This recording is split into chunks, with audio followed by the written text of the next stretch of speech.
Alright, the question is, lockout for raw lifters for bench, is it any different than shirted lifters? Not really. You know, you can still work higher board presses, 2, 3, 4, probably not 4, unless you're not Cliff.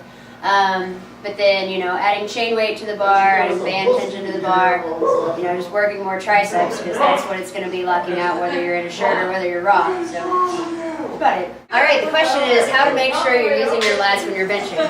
Pretty much, you should feel it. As you come down, like, you should be able to feel this muscle here, you know, tensing up.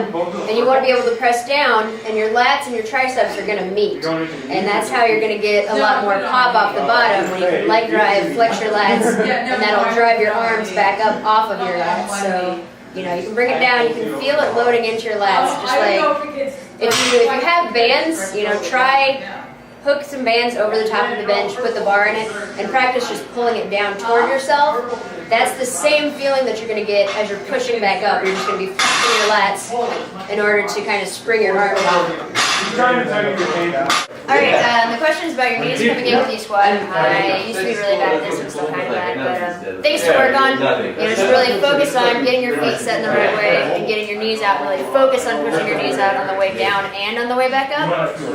One exercise that you can do, that we do a lot of, is grab a band, find a low parallel box, and just do a static hold. Don't do like your machines in the gym where you're going in and out, in and out, in and out, because it's really applicable to a squat. You want to be holding your knees up the whole time. So get a band, double it up, put it around your knees, hold it out 10 to 15 seconds, and then do that for 3 or 4. And that's something you can do like any lower body day, just to really work on the outsides of your hips and pushing your knees out. Okay, so the question is, when you think about pulling apart the bar, what does it mean? What does it do? Pulling apart the bar is one way of describing it. What it is activating your triceps into the bench. People would think that it is different ways. Pulling apart the bar, I actually think about it as bending the bar. Either way, what it does is it forces you to grip the bar tighter, and it forces your triceps to get into the lift. The way you do it, set up, you have the bar, and I think about it as bending the bar, and which brings my elbows in and lets me tuck down. And I'm pushing outwards with my hands, squeezing real tight, pushing out towards the sides of the bar. So if I wasn't holding on tight, it would go like this. And what that does is puts your triceps into the bar. And you do it the whole time you're benching, the entire rep, same as staying tight, staying on your heels for your leg drive. You need all of that together to produce a good bench press. Okay, the question is how often you should rotate your max effort bench movements. We feel that it really depends on your experience with the competition. You want to make sure that you know what you're doing, that you have good form and your technique is right. So when you're newer, you want to start with more similar movements for your bench and rotate like once every 2 or 3 weeks even, in between deloads. When you start getting more experience, when you start knowing where the bar is going to go every single time you bench, you can start changing it up more, hitting different areas of your bench each week.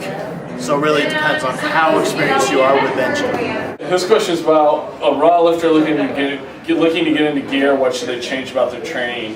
When you get into gear, I'll start with the squat. The first thing is your hamstrings are going to be even more important, and sitting back is going to be even more important. If you watch most raw squatters, they're going to have a little bit of forward knee travel. If you're a gear lifter, you don't want any forward knee travel. You want to be able to sit back and keep your knees out, and that's going to require more hamstring strength, even with the suit there to support you. So that's going to become more important, and also abs become more important because they're going to help you stay upright. And benching, your lats are going to become more important because you're going to have to be able to tuck against the shirt and tuck to touch lower. And then your triceps are going to be more important because the shirt's going to help get you going, but then you have to have more lockout power for triceps. And then for deadlift, there's not a lot of change. The key is just make sure with your suit on, you can still set up and get your chest up. You don't want to go too tight on your deadlift suit, so you start rounded over at the bottom. This question is about when you're using a west side template, pulling off the floor. This is something I actually read. AJ Roberts said, he wrote an article about things that he realized when he started training at west side. And that was actually one of the myths, is they never deadlift. And AJ goes, wow, they deadlift a lot. You typically deadlift on your DE day after your DE squat. Now people vary it though, they don't always deadlift off the floor. Sometimes they'll do deficits, they'll pull off blocks, they pull against bands, they pull with chains. So there's a lot more variation because you don't want to use the same deadlift variant all the time. And then in your max effort movement, you can deadlift. We usually deadlift about once every 3 weeks. And then a lot of times what I'll do is if I squat for max effort, I'll do a deadlift variation for sets of 3 or 5 afterwards to work my deadlift. So I deadlift once or twice a week, and I don't think it affects me at all. I think the key is to pick variants and don't do a competition style deadlift. Questions about warming up to a max. This is going to vary based on how strong you are. For squat, I usually just go plate, plate, plate, plate, plate until I get to about like 85%, then I go quarter, and then I start using dimes.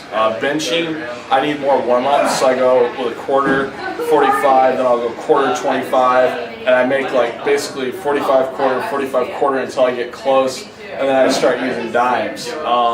Basically, you want to make sure that whatever your warm-up strategy is, you want to get warmed up, and then you want to make sure you can get your 3 lifts over 90%. So if your max is, say, 500, you don't want to go like 495 and then try to go quarter. I mean, because that's a huge jump, and you're not going to get your 3 lifts over 90%. At a meet, I usually go plate, plate, plate, plate, plate until my last warm-up. I'll go like a quarter or a quarter dime or whatever I need to get, usually within 50 pounds of my opening. Okay, this question is about aiding recovery. First thing is make sure you're getting enough food and enough, especially protein, because if you're not eating enough, you're not going to recover very well. Yes, sleep's important. Always try to get 8 hours.